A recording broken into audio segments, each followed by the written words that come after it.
ਜੀਵਨ ਬਿਉਰੇ ਦੀ ਜਾਂਚ ਕਰਦੇ ਆ ਤਾਂ ਸ਼੍ਰੋਮਣੀ ਅਕਾਲੀ ਦਲ ਦੇ ਸਿਧਾਂਤਾਂ ਦੀ ਕਸਵੱਟੀ ਤੇ ਖਰਾ ਉਤਰਨ ਦੇ ਲਈ ਅਤੇ ਦ੍ਰਿੜਤਾ ਦੇ ਨਾਲ ਸ਼੍ਰੋਮਣੀ ਅਕਾਲੀ ਦਲ ਨਾਲ ਸੰਬੰਧਿਤ ਬਤੌਰ ਪ੍ਰਧਾਨ, ਬਤੌਰ ਚੀਫ ਮਿਨਿਸਟਰ अगर कोई गल कहने लई हक ते हकूक रखना सी तो जथेदार लोहपुर से जथेदार जगदेव सिंह जी तलवंडी रखते सी। सत्कारयोग सारे वर्कर साहिबान मैं बेनती करूंगा, इतिहास पढ़ो, समा याद करो 1979 का कि अगर पंथ ने उदों जथेदार जगदेव सिंह तलवंडी की गल नूं तस्लीम किया हुंदा ਤਾਂ ਬਤੌਰ ਸ਼੍ਰੋਮਣੀ ਅਕਾਲੀ ਦਲ ਦੇ ਪ੍ਰਧਾਨ ਪੰਜਾਬ ਦੇ ਰਾਜਪਾਲ ਨੂੰ ਚਿੱਠੀ ਲਿਖੀ ਕਿ ਮੇਰੀ ਪਾਰਟੀ ਦਾ ਚੀਫ ਮਿਨਿਸਟਰ ਪ੍ਰਕਾਸ਼ ਸਿੰਘ ਬਾਦਲ ਭ੍ਰਿਸ਼ਟਾਚਾਰ ਚ ਗਲਵੰਦ ਹੋ ਕੇ ਪੰਜਾਬ ਦਾ ਸਰਮਾਇਆ ਲੁੱਟ ਰਿਹਾ, ਇਹਨੂੰ ਬਰਤਰਫ ਕੀਤਾ ਜਾਵੇ। ਤਾਂ ਸਤਿਕਾਰਯੋਗ ਗੁਰੂ ਸਾਹਿਬ ਸਿੰਘ ਜੀ, ਅੱਜ ਸ਼੍ਰੋਮਣੀ ਅਕਾਲੀ ਦਲ ਦਾ ਇਤਿਹਾਸ ਪੁਨਰ ਸਰਜੀਤ ਹੋ ਕੇ सुनहरी अखर च लिखा जाना सी। सो मैं बेनती करूंगा उन्होंने वारस जिन्होंने पिता पुरखी बाबा शाला सिंह जी तो लैके अज तक श्रोमणी अकाली दल की पंथक राजनीति को पुनर सरजीत करने लई सरदार सुखदेव सिंह ढींडसा जी की साथ बन के बतौर पार्टी का सकत्तर जनरल अपन सभावां दित्तियां। मैं बेनती करूंगा ਉਹ ਆਪਣੇ ਵਿਚਾਰ ਤੁਹਾਡੇ ਨਾਲ ਰੱਖਣਗੇ ਸਰਦਾਰ ਰਣਜੀਤ ਸਿੰਘ ਜੀ ਤਲਵੰਡੀ।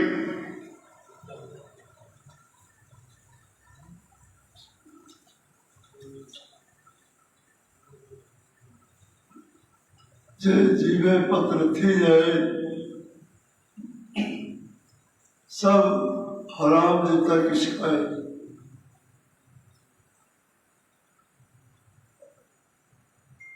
सीने खिंच जिन्होंने खाधी और कर आराम नहीं हो बहते न्यो बड़े निया की नींदर और दिने रात पहने दे। बहुत ही परम तिरस्कार पार्टी के कार्यकारी प्रधान साहब कुलविंदर सिंह जी ढींडसा साहब और उन्होंने नाम आए हुए सर जगदीश सिंह जी गाचा, सर मान सिंह जी गाचा, सराव साहब, सिंगाल साहब, उन्होंने मैंबर श्रोमणी कमेटी आए हुए और मेरे को एक बहुत लंबी लिस्ट है जिन्होंने मैं फोन पर बेनती की सी। उन्होंने जिन्ने बंदे कहे सी उस तो 5 बंदे ज़्यादा ही लेके आए ने। गुरु की हजूरी च गल कोई इस तरह उच्ची करनी शोभा मिलती। गुरु साहब कहते ने बिन बोलिया सब कुछ याद आ किस आके किते अरदास गुरु नूं पता है। और मैं सारे के चरणों आपका सिर झुका के फतेह अर्ज करदा। वाहिगुरू जी का खालसा। यार स्वाद नहीं है, मैं तो कड़क के बोल रहा तो तुसी मैं लस्सी पी के सुते हुए आया। आवाज आ रही है। वाहिगुरू जी का खालसा, वाहिगुरू जी की फतेह। हिंदुस्तान दे विच जदों अंग्रेज राज करने के लिए आए ईस्ट इंडिया कंपनी के राही, उन्होंने तकरीबन सारे देश से कब्जा कर लिया सी, पंजाब नूं छड्ड के। हाल उदों भी यही सी कि महाराजा रणजीत सिंह जी के जान तो बाद कोई वारस नहीं सी रहा। जिवें उन्होंने सारिया मिसालां इकट्ठियां करके सिख राज की स्थापना की सी, उन्होंने इकट्ठ नहीं रहा। अखीर की होया कि 1846 ਦੇ ਵਿੱਚ ਸਭਰਾਵਾਂ ਦੀ ਲੜਾਈ ਹੋਈ, ਉਦੋਂ ਵੀ ਡੋਗਰੇ ਸੀ ਬਹੁਤ ਜਿਵੇਂ ਅੱਜ ਨੇ। ਉਦੋਂ ਤਾਂ 2-4 ਸੀ, ਹੁਣ ਤਾਂ ਘਰ ਘਰ ਨੇ। ਔਰ ਜਿਨ੍ਹਾਂ ਲੋਕਾਂ ਨੇ ਫੌਜਾਂ ਨਾਲ, ਅੰਗਰੇਜ਼ੀ ਫੌਜ ਨਾਲ ਲੜਨਾ ਸੀ, ਉਹਨਾਂ ਨੂੰ ਬਾਰੂਦ ਦੇ ਥਾਂ ਤੇ ਸਰੋਂ ਭੇਜ ਦਿੱਤੀ। ਅਜੇ ਸ਼ਾਹ ਮੁਹੰਮਦ ਨੇ ਕਿਹਾ ਕਿ ਅੱਜ ਹੁੰਦੀ ਸਰਕਾਰ ਤਾਂ ਮੁੱਲ ਪਾਉਂਦੀ, ਜਿਹੜੀਆਂ ਖਾਲਸੇ ਤੇਗਾ ਮਾਰੀਆਂ ਨੇ। ਸ਼ਾਹ ਮੁਹੰਮਦ ਇੱਕ ਸਰਕਾਰ ਵਜੋਂ ਫੌਜਾਂ ਜਿੱਤ ਕੇ ਅੰਤ ਨੂੰ ਹਾਰੀਆਂ। ਉਹਨਾਂ ਨੇ ਜਦੋਂ ਪੰਜਾਬ ਤੇ ਕਬਜ਼ਾ ਕਰ ਲਿਆ, ਮੈਨੂੰ 5 ਮਿੰਟ ਦਿਓ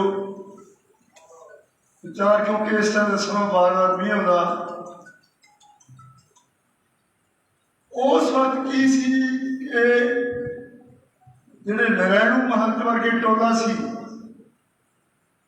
ਇਹਨਾਂ ਲੋਕਾਂ ਦਾ ਗੁਰਦੁਆਰਾ ਸਾਹਿਬ ਦੇ ਉੱਤੇ ਕਬਜ਼ਾ ਹੋਇਆ ਕਰਦਾ ਸੀ। ਜਿਹੜੇ ਅਮੀਰ ਜੱਟ ਸੀ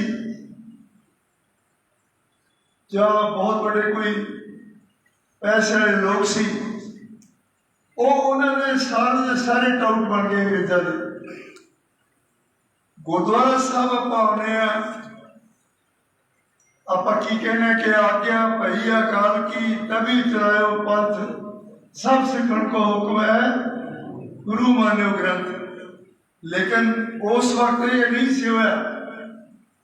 ਉਸ ਵਕਤ ਜਿਹੜੇ ਮਹੰਤ ਕਾਬਜ ਸੀ, ਉਹ ਧਾਰਮਿਕ ਵਰਤੀ ਵਾਲੇ ਨਹੀਂ ਸੀ। ਉਹਨਾਂ ਨੇ ਇੱਕ ਆਮਦਨ ਦਾ ਸਾਧਨ ਬਣਾ ਲਿਆ ਗੁਰਦੁਆਰਾ ਸਾਹਿਬਾਂ ਨੂੰ, ਤੇ ਉਹਨਾਂ ਨੂੰ ਫਿਰ ਸਰਕਾਰ ਦੀ ਵੀ ਲੋੜ ਸੀ। ਸਰਕਾਰ ਅੰਗਰੇਜ਼ ਦੀ ਸੀ, ਉਹਨਾਂ ਨੂੰ ਇਸ ਤਰ੍ਹਾਂ ਦੇ ਟਾਊਟ ਚਾਹੀਦੇ ਸੀ। ਮਹੰਤ ਸਾਰੇ ਟਾਊਟ ਬਣ ਗਏ। ਔਰ ਗੁਰਦੁਆਰਾ ਸੁਧਾਰ ਜਦੋਂ ਸ਼ੁਰੂ ਹੋਈ, ਸਭ ਨੂੰ ਪਹਿਲਾਂ ਨਨਕਾਣਾ ਸਾਹਿਬ ਤੋਂ ਸਰਦਾਰ ਲਛਮਣ ਸਿੰਘ ਧਾਰੋਵਾਲ, ਜਿਹਨਾਂ ਨੂੰ ਆਪਾਂ ਅਰਦਾਸ ਕਹਿੰਦੇ ਹਾਂ, ਜਿਨ੍ਹਾਂ ਸਿੰਘਾਂ ਸਿੰਘਣੀਆਂ ਨੂੰ ਜੰਡਾਂ ਦਾ ਬੰਨ੍ਹ ਕੇ ਸਾੜਿਆ ਗਿਆ, ਉਹਨਾਂ ਵਿੱਚ ਆਉਂਦੇ ਨੇ। ਔਰ ਉਸ ਤੋਂ ਬਾਅਦ ਗੁਰੂ ਕੇ ਬਾਗ ਦਾ ਮੋਰਚਾ, ਜਗਤ ਦਾ ਮੋਰਚਾ, ਚਾਬੀ ਦਾ ਮੋਰਚਾ, ਬਹੁਤ ਅਜਿਹੇ ਮੋਰਚੇ ਸੀ ਜਿਹੜੇ ਸਿੰਘਾਂ ਨੇ ਮਹੰਤਾਂ ਤੋਂ ਆਜ਼ਾਦ ਕਰਾਇਆ। ਔਰ ਉਹਨਾਂ ਦੀ ਥਾਂ ਤੇ ਆਪਣੀਆਂ ਸੈਂਕੜੇ ਹਜ਼ਾਰਾਂ ਕੁਰਬਾਨੀਆਂ ਦਿੱਤੀਆਂ। ਲੇਕਿਨ ਜਿਸ ਕੰਮ ਦੇ ਲਈ 1920 ਦੇ ਵਿੱਚ ਦਸੰਬਰ 14, 1920 ਨੂੰ ਸ਼੍ਰੋਮਣੀ ਅਕਾਲੀ ਦਲ ਨੂੰ ਸਾਜਿਆ ਗਿਆ, ਔਰ ਜਿਹਦੇ ਪਹਿਲੇ ਪ੍ਰਧਾਨ ਜਥੇਦਾਰ ਸਰਮੁਖ ਸਿੰਘ ਝਬਾਲ ਹੋਏ ਨੇ, ਉਸ ਤੋਂ ਬਾਅਦ ਸੰਤ ਬਾਬਾ ਫਤਿਹ ਸਿੰਘ, ਮਾਸਟਰ ਤਾਰਾ ਸਿੰਘ ਜੀ, ਸੰਤ ਬਾਬਾ ਚੰਨਣ ਸਿੰਘ, ਤੁੜ ਸਾਹਿਬ, ਤਲਵੰਡੀ ਸਾਹਿਬ, ਟੋੜਾ ਸਾਹਿਬ। ਇਹ ਜਦੋਂ ਬਾਲ ਸਾਹਿਬ ਦੀ ਵਾਰੀ ਆਈ, ਉਦੋਂ ਸਾਰਾ ਕੁਛ ਬੇੜਾ ਕਰ ਦਿੱਤਾ ਗਿਆ। ਇਹਨਾਂ ਨੇ ਜਿਵੇਂ ਅੰਗਰੇਜ਼ਾਂ ਨੇ ਮਹੰਤ ਪਾਲੇ ਸੀ, ਇਹਨਾਂ ਨੇ ਸਾਧ ਪਾਲ ਲਏ, ਸਾਧਾਂ ਦੇ ਟੋਲੇ ਪਾਲ ਲਏ। ਤੁਸੀਂ ਦੇਖੋ 1978 ਵਿੱਚ ਜੋ ਨਿਰੰਕਾਰੀ ਕਾਂਡ ਹੋਇਆ ਸੀ, ਸਿੰਘ ਸ਼ਹੀਦ ਹੋਏ, ਕਿਹਦੇ ਦਿੱਤੇ ਹੋਏ ਹੋ, ਕਿਹਦੇ ਕਹੇ ਹੋਏ। ਇੱਥੇ ਬਸ ਨਹੀਂ, ਆਸ਼ੂਤੋਸ਼, ਪਨਿਆਰੇ ਵਾਲਾ, ਸਰਸੇ ਵਾਲਾ ਸਾਧ, ਇਹ ਕਿਹਨੇ ਪਾਲੇ? ਸਾਹਿਬ ਪ੍ਰਕਾਸ਼ ਸਿੰਘ ਬਾਦਲ ਤੇ ਉਹਨਾਂ ਦੇ ਪਰਿਵਾਰ ਨੇ ਪਾਲੇ, ਵੋਟਾਂ ਦੀ ਖਾਤਰ। ਕੋਈ ਸਮਾਂ ਸੀ ਜਦੋਂ ਅਕਾਲ ਤਖਤ ਸਾਹਿਬ ਦਾ ਜਥੇਦਾਰ ਇਹ ਕਹਿੰਦਾ ਸੀ ਕਿ ਉਹ ਅੰਨਿਆ, ਉਹ ਕਾਣਿਆ, ਮੇਰੇ ਕਹਿਣ ਤੋਂ ਭਾਵ ਰਣਜੀਤ ਸਿੰਘ ਮਹਾਰਾਜ ਦੀ ਹੈ ਕਿ ਤੈਨੂੰ ਅਕਾਲ ਤਖਤ ਦੇ ਜਥੇਦਾਰ ਨੇ ਤਲਬ ਕੀਤਾ ਤੇ ਉਹ ਪੋਸ਼ਾਕ ਲਾ ਕੇ ਉੱਥੇ ਹਾਜ਼ਰ ਹੋ ਜਾਂਦਾ। ਇਤਿਹਾਸ ਇਸ ਦੀ ਵੀ ਗਵਾਹੀ ਭਰਦਾ ਕਿ ਉਹਦੇ ਕੋੜੇ ਨਹੀਂ ਸੀ ਮਾਰੇ ਗਏ, ਲੇਕਿਨ ਉਹਨਾਂ ਨੇ ਸ਼ਾਹੀ ਪੋਸ਼ਾਕ ਲਾ ਕੇ ਟੰਗ ਦਿੱਤੀ और सिर झुका के कहा जथेदार साहब मैं बदर गलती की है, मैं पापी है, मैंने सजा दी है। लेकिन इन्होंने समय की होया, इन्होंने ताकतां दे जथेदारां नूं आप दियां कोठियां विच बुला के उन्होंने कहा भी आह हुक्मनामे जारी कर दो, लैटर जारी कर दो। लेकिन जिहड़े आपे अपनों कहते सी पंथिक, असी सारे नाल सी उदों, मैं अपने आप को बाहर नहीं कहता। लेकिन एक स्टेज ते आदमी चढ़ के अकाली दल का प्रधान ने कहे कि संगतो मैं कहूँगा राज करांगे, तुसी कहो 25 साल। असीं भी कहते हुंदे सी राज करांगे 25 साल। राज इहो जिहा थोड़ा चाहिए सी। राज ये नहीं चाहिए जे सकता सकते को मारे ता मन रोष ना होई। राजा राजे ते चढ़ के आवे, कोई अफसोस नहीं। लेकिन तुसी तां घाण कीता सिख कौम दा। कोई जमाना सी कि प्रधान श्रोमणी अकाली दल दरबार साहब तो यह हुक्म हुंदा सी कि पंथ नूं भीड़ पै गई, पंथ नूं विपता आ पई है। अज सिखो ਸਿੰਘੋ गुरु दिओ, पंथ नूं तुहाडी लोड़ आ।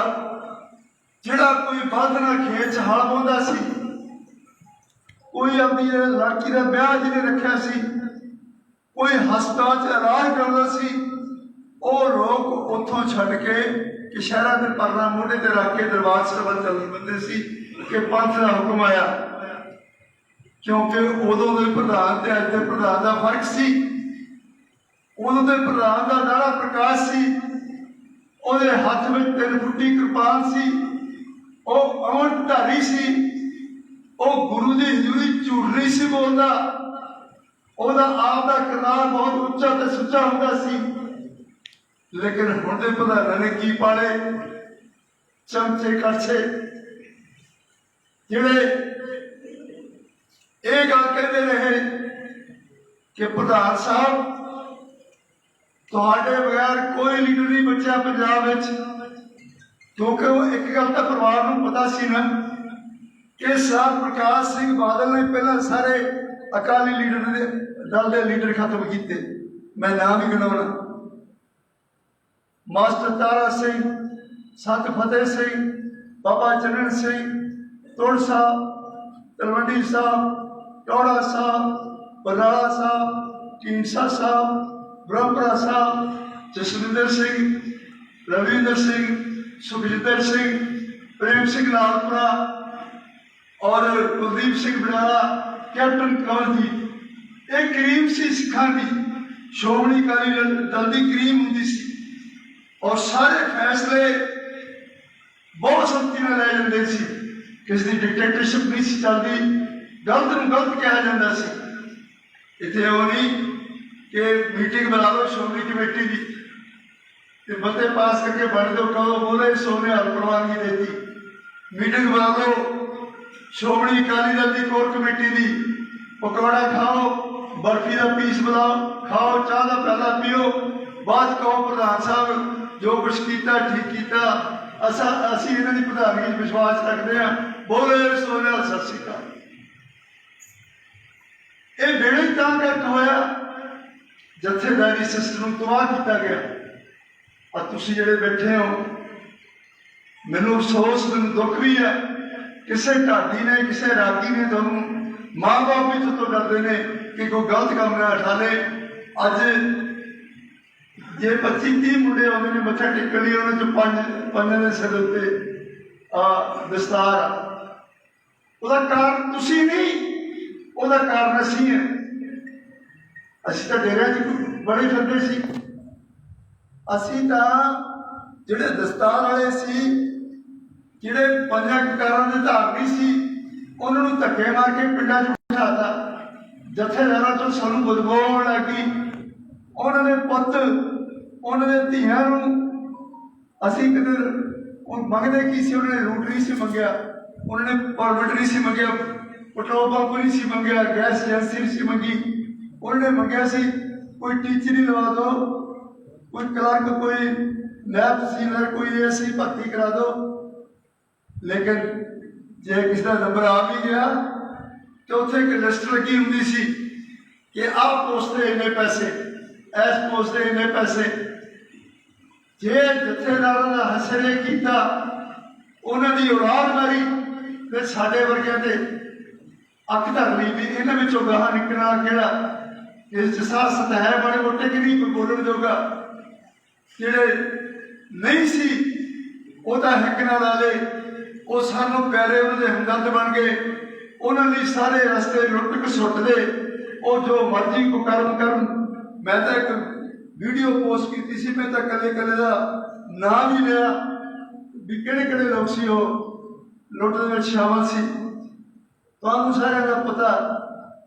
और उन्होंने लोगों ने किते कन्ना च मुद्रा पा के श्रोमणी अकाली दल का प्रधान बनया थे, ना दाढ़ी ना केस, कन्ना च मुद्रा, तो श्रोमणी अकाली दल का प्रधान यारो। ये 125 साल का पार्टी का इतिहास साडा ये सी, जिहड़ा एक परिवार ने मिट्टी ते रलाता, गदार परिवार ने कसमां खाई जांदियां सी। अज में सुखदेव सिंह तक ने भी दसिया। और उदों किसी एक घराने कोई टिकट नहीं सी दी जाती, 2 टिकटां नहीं सी दी जांदियां। और उसकी लियाकत मैनू याद है, मेरे बाद लोग पुछते जगदेव सिंह जी तलवंडी जो प्रधान श्रोमणी कमेटी सन, वो मैनू वो दुनिया से जिन्हें निर्मल सिंह काओ वो भी टिकट मंगन गए सी, पंचायत मंत्री सी, लाइन च खड़े सी। कहने अंदर उन्होंने पूछा भी 10 तू टिकट लैन आया, तेरी पंथ प्रति कुर्बानी की है कि तू जेल कट्टी है, तेरे दादके कितने ने, नानके कितने ने, गुरु साहबान दसा ने ना किया, 5 प्यारों ने ना किया, 4 साहिबजादे ने ना किया। उदों ये इम्तिहान हुंदा सी। अज इम्तिहान काहदा? तेरे को फैक्ट्रियां कितनियां ने, तेरे को किन्ने 100 किला, तेरे को किन्नी 100 बस आ, तू कितनी बड़ी थैली दे सकेगा, फिर टिकटा मिलती ने। फिर जे इस तरह टिकटा मिलनिया, फिर जो कुछ अज होया फिर वो होना ही सी। सो खालसा जी बेनती है तुहाडे चरणों दे विच कि जे श्रोमणी अकाली दल नूं बचाउणा चाहुंदे हो तो इको एक तरीका गुरु साहब कह के गए ने, को किसी को राज न दे हैं, जो ले हैं निज बात से ले हैं, तो खंडा चकना पैना, तो दोबारा गल नहीं बननी। क्योंकि इन्नी कीटताई, इन्नी बेशर्मी हो चुकी है कि आपकी पार्टी की एक कमेटी बनाई गई, उन्हें भी ये कहता अपना दसो रिपोर्ट किया लोग की चाहते हैं। वो कहते जी लोग चाहते हैं कि वाहिगुरू जी का खालसा वाहिगुरू जी की फतेह बुलाओ ते दफा हो जाओ। लेकिन आ हुण फिर मीटिंग हो गई, सारा अकाली दल भंग कर दिता, कला बना रह गया। वो कहते भी जो अकाली दल ही भंग हो गया तुम प्रधान काहदे? वो कहते नहीं ये प्रधान तो नहीं लागू होंगी। सुखबीर सिंह कहते प्रधान तो नहीं लागू होंगी। एक कल मीटिंग हुई है, एक आका जी मेरे नाल बैठे जी दस दिया भी तुम देखिए, मैं कहा जी मैं देखी नहीं। वो कह लगे कि बाकी जिहड़े अहुदेदार ने अकाली दल के उन्होंने एक अहुदा मिलूगा तो 2 बार तो इलैक्शन नहीं लड़ सकणगे। और ये गल अकाली दल के प्रधान से लागू नहीं होंगी, वो जिन्ने दिन मर्जी रहे। उस घर के विचों बाहर निकल नहीं दिता कुछ। पुत नूं, भतीजे नूं, नूंह नूं, जवाई नूं, लड़के के साले नूं सारिया मिनिस्ट्रियां संभालतियां। साडे वर्गे तो अंदर नहीं सी बनन दे कि इन्हें होना, इन्हें खरूद पाउणा, पाउणियां जिहड़े 4 गाहक बैठे ने वो भी भज जाने ने, उल्टी गल करनी है। अज लोड़ बहुत लोड़ आ पंथ नूं। अज हाल की है साडा, अद्धा पंजाब मेरा हो चुका है। 5 ਲੱਖ ਬੱਚਾ ਹਿੰਦੁਸਤਾਨ ਤੋਂ ਬਾਹਰ ਜਾ ਰਿਹਾ ਇਮੀਗ੍ਰੇਸ਼ਨ ਲੈ ਕੇ, ਅਮਰੀਕਾ, ਕੈਨੇਡਾ, ਇੰਗਲੈਂਡ, ਆਸਟ੍ਰੇਲੀਆ ਤੱਕ ਦੇ ਜਿੱਥੇ ਵੀ ਕਿਸੇ ਦਾ ਨਾਂ ਲੱਗਦਾ, ਉਹਦੇ ਵਿੱਚੋਂ 1.5 ਲੱਖ ਮੁੰਡਾ, ਲੜਕਾ ਤੇ ਲੜਕੀ ਇਕੱਲੇ ਪੰਜਾਬ ਚ ਜਾ ਰਹੇ ਨੇ, 1.5 ਲੱਖ। ਔਰ ਪੈਸਾ ਪਤਾ ਕਿੰਨਾ ਜਾ ਰਿਹਾ ਬਾਹਰ? 27,000 ਕਰੋੜ ਰੁਪਈਆ ਪੰਜਾਬ ਤੋਂ ਬਾਹਰ ਜਾ ਰਿਹਾ। ਉਹਦਾ ਕਾਰਨ ਕੀ ਆ? ਕਿ ਕਿਸੇ ਨੂੰ ਕੋਈ ਟਰਾਂਸਪੋਰਟ ਦਾ ਰੂਟ ਨਹੀਂ ਦਿੱਤਾ, ਕੋਈ ਰੁਜ਼ਗਾਰ ਨਹੀਂ ਦਿੱਤਾ, ਕੋਈ ਨੌਕਰੀ ਨਹੀਂ ਦਿੱਤੀ, ਕੋਈ ਭਰਤੀ ਨਹੀਂ ਖੋਲੀ। ਉਹਨੂੰ ਤੁਸੀਂ ਜਾ ਕੇ ਦੇਖੋ ਬਿਹਾਰ ਤੇ ਯੂਪੀ ਵਿੱਚ ਬੰਗਾਲ 'ਚ ਕਿਸੇ ਗਲੀ 'ਚ ਵੜ ਜਾਓ, ਉੱਥੇ ਲਿਖਿਆ ਹੋਊਗਾ IAS, PCS, IPS। ਉਹ ਜਿਨ੍ਹਾਂ ਨੇ ਟ੍ਰੇਨਿੰਗ ਦੇਣੀ, ਇੰਸਟੀਚਿਊਟ ਬਣੇ, ਜਿਵੇਂ ਸਾਡੇ ਕੀ ਲਿਖਿਆ ਆ, ਤੁਸੀਂ ਦੇਖ ਲਓ ਜੀ, ਦੇਖ ਲਓ, ਮੇਰੇ ਖਿਆਲ 25-30 ਤਾਂ ਹੋਣਗੇ ਆਈਲੈਟਸ ਦੇ। ਹਰ ਕਸਬੇ ਵਿੱਚ, ਹਰ ਸ਼ਹਿਰ ਵਿੱਚ ਆਈਲੈਟਸ ਤੇ ਉਹ ਬਣਾਤੇ ਨੇ, ਦਫ਼ਤਰ ਬਣ ਗਏ ਨੇ। ਉਹਨਾਂ ਦਾ ਕੰਮ ਕੀ ਆ ਕਿ ਖਿੱਚੋ ਆ ਜਿਹੜੀ ਨੌਜਵਾਨੀ ਹੈ ਪੰਜਾਬ ਦੀ, ਖਿੱਚ ਕੇ ਬਾਹਰ ਭੇਜੀ ਚਲੋ। ਤੇ ਸਾਡੀ ਤਾਂ ਦੇਖੋ ਕਈ ਗੱਲ ਵੀ ਗਰੇਜ ਕਰਨ ਦੇ ਗੱਲ ਕਹਿਣ ਤੋਂ, ਉਹ ਵੋਟ ਜਿਹਨੇ ਪਾਉਣੀਆਂ ਨਹੀਂ ਪਾਉਣੀ ਨਾ ਪਵੇ। ਮੈਂ ਤਾਂ ਸੱਚੀ ਗੱਲ ਕਹਿਣਾ, ਤੁਸੀਂ ਚਲੇ ਜਾਓ ਬਾਹਰ ਤੇ ਤੁਹਾਡੀ ਥਾਂ ਕੌਣ ਲੱਗਿਆ? ਬਿਹਾਰ ਦੇ ਭਈਏ ਲੈ ਰਹੇ ਨੇ, ਯੂਪੀ ਦੇ ਲੈ ਰਹੇ ਨੇ। ਔਰ ਫਿਰ ਕਹਿੰਦੇ ਪੰਜਾਬ 'ਚ ਅਸੀਂ 2032 ਦੇ ਵਿੱਚ ਪੰਜਾਬ ਦੀ ਆਬਾਦੀ ਜਿਹੜੀ ਹੈਗੀ ਹੈ, ਤੁਸੀਂ ਘੱਟ ਗਿਣਤੀ ਵਿੱਚ ਆ ਰਹੇ ਹੋ 2032 'ਚ। ਇਹ ਸਮਝ ਲਓ ਗੱਲ ਨੂੰ। ਔਰ ਅਸੀਂ ਪਤਾ ਨਹੀਂ ਕਿਹੜੇ ਚਾਰਜ ਮਿਲਦੇ ਆ। ਮੇਰੇ ਕੋਲ ਕਿਉਂਕਿ ਸਮਾਂ ਸੀ, ਸਿਰਫ ਘੰਟਾ ਸੀ, ਮੈਂ ਲਿਖ ਕੇ ਤਾਂ ਬਹੁਤ ਕੁਛ ਲਿਆ ਸੀ, ਪਰ ਸਮਾਂ ਇਜਾਜ਼ਤ ਨਹੀਂ ਦਿੰਦਾ। ਅਖੀਰ ਵਿੱਚ ਮੈਂ ਤਾਂ ਇੱਕ ਦਰਦ ਭਰੀ ਅਪੀਲ ਕਰਨਾ ਚਾਹੁੰਦਾ ਕਿ ਤੁਹਾਡੇ ਮਨ ਵਿੱਚ ਇੱਕ ਨਫ਼ਰਤ ਸੀ ਬਾਦਲ ਪਰਿਵਾਰ ਪ੍ਰਤੀ, ਅਕਾਲੀ ਦਲ ਪ੍ਰਤੀ ਨਹੀਂ। ਅਕਾਲੀ ਦਲ ਨਾ ਕੱਲ ਮਾੜਾ ਸੀ, ਨਾ ਅੱਜ ਮਾੜਾ, ਨਾ ਕੱਲ੍ਹ ਨੂੰ ਮਾੜਾ। ਇਹ ਪੰਥ ਦਾ ਚਲਾਇਆ, ਧਰਮ ਦਾ ਚਲਾਇਆ, ਗੁਰੂ ਗ੍ਰੰਥ ਸਾਹਿਬ ਦਾ ਚਲਾਇਆ ਪੰਥ ਆ। ਜੇ ਪਰਿਵਾਰਵਾਦ ਚਲਾਉਣਾ ਹੁੰਦਾ, ਗੁਰੂ ਨਾਨਕ ਦੇਵ ਜੀ ਆਪਦੇ ਸਾਹਿਬਜ਼ਾਦੇ ਨੂੰ ਦੇ ਜਾਂਦੇ ਗੁਰਤਾ ਗੱਦੀ। ਜੇ ਪਰਿਵਾਰਵਾਦ ਚਲਾਉਣਾ ਹੁੰਦਾ ਤਾਂ ਸਾਹਿਬ ਸ੍ਰੀ ਗੁਰੂ ਗੋਬਿੰਦ ਸਿੰਘ ਜੀ 4 ਸਾਹਿਬਜ਼ਾਦੇ ਤੋਂ 2 ਸਾਹਿਬਜ਼ਾਦੇ ਬਚਾ ਲੈਂਦੇ, ਸ਼ਹੀਦ ਨਾ ਕਰਾਉਂਦੇ। ਲੇਕਿਨ ਇਸ ਪਰਿਵਾਰਵਾਦ ਨੇ ਸਾਡਾ ਬੇੜਾ ਗਰਕ ਕਰਤਾ। ਔਰ ਤੁਸੀਂ ਜਿਨ੍ਹਾਂ ਨੇ ਲੋਕਾਂ ਨੇ ਤੁਹਾਨੂੰ ਕਿਹਾ ਸੀ ਕਿ ਬਾਈਬਲ ਕਲਾ, ਕੋਟਪੂਰਾ ਕਾਂਡ ਜਿਹੜੇ ਹੋਏ ਨੇ, ਉਹਨਾਂ ਦੀ ਵਿਆਪਤੀ ਅਸੀਂ 24 ਘੰਟਿਆਂ 'ਚ ਤੁਹਾਨੂੰ ਦੱਸ ਦਾਂਗੇ। ਕਿੱਥੇ ਗਏ ਨੇ ਜੋ ਘਰ ਨੌਕਰੀ ਦੇਣੇ, ਕਿੱਥੇ ਗਏ ਨੇ? ਮਾਈਆਂ ਨੇ ਵੱਡੀਆਂ ਜੇਬਾਂ ਲਵਾ ਲਈਆਂ ਕਿ 1000 ਰੁਪਇਆ ਵੀ ਮਿਲਿਆ ਕਰੂਗਾ। ਉਹ ਵਿਚਾਰੀਆਂ ਜੇਬਾਂ 'ਚ ਹੱਥ ਮਾਰੀ ਜਾਂਦੀਆਂ, ਉਹ ਪੈਸਾ ਨਹੀਂ ਆਇਆ। ਬਹੁਤ ਅਜਿਹੀਆਂ ਗੱਲਾਂ ਨੇ। ਇੱਕ ਮਿੰਟ ਮੇਰੀ ਗੱਲ ਸੁਣੋ ਬਈ ਕਾਕਾ ਜੀ, ਇੱਕ ਮਿੰਟ, ਐਸਾ ਨਾ ਕਰੋ। ਆਪਣੇ ਮਹਿਮਾਨ ਨੇ ਜਿਹਨੇ ਮੈਂ ਹੁਣੀ ਬਸ ਕਰ ਦੇਣਾ, ਫਤਿਹ ਬੁਲਾਉਣ ਲੱਗਿਆ, ਇਹ ਕਿਹੜਾ ਉੱਠ ਕੇ ਚੱਲਦਾ, ਫਿਰ 20 ਜਣੇ ਦੇ ਮਗਰ ਚੱਲ ਪੈਂਦੇ ਨੇ। ਅਸੀਂ ਜਿਹਨਾਂ ਲਈ ਇਕੱਠ ਕੀਤਾ ਉਹਨਾਂ ਨੇ ਅੱਜ ਬੋਲਣਾ। ਸੋ ਮੈਂ ਬਹੁਤ ਲੰਮਾ ਸਮਾਂ ਨਾ ਦਿੱਤਾ ਹੋਇਆ, ਮੈਂ ਤਾਂ ਦੁਬਾਰਾ ਫਿਰ ਤੁਹਾਡੇ ਚਰਨਾਂ 'ਚ ਸਿਰ ਰੱਖ ਕੇ ਤੁਹਾਡਾ ਕੋਟਨ ਕੋਟ ਧੰਨਵਾਦ ਕਰਦਾ ਕਿ ਤੁਸੀਂ ਮੇਰੇ ਛੋਟੇ ਜਿਹੇ ਫੋਨ ਕਾਲ ਤੇ ਬਹੁਤ ਵੱਡੀ ਭਾਰੀ ਗਿਣਤੀ ਵਿੱਚ ਆਏ ਹੋ। ਔਰ ਮੈਂ ਅਖੀਰ ਵਿੱਚ ਜੋ ਕੋਈ ਸ਼ਬਦ ਮੇਰਾ ਕਿਸੇ ਨੂੰ ਚੁਭਿਆ ਹੋਵੇ ਉਹਦੇ ਲਈ ਮਾਫੀ ਮੰਗਦਾ। ਇਹਨਾਂ ਕੁਛ ਕਹਿੰਦਾ ਹੈ ਖਿਮਾ ਦਾ ਜਾਚਕਾ। ਵਾਹਿਗੁਰੂ ਜੀ ਕਾ ਖਾਲਸਾ, ਵਾਹਿਗੁਰੂ ਜੀ ਕੀ ਫਤਿਹ।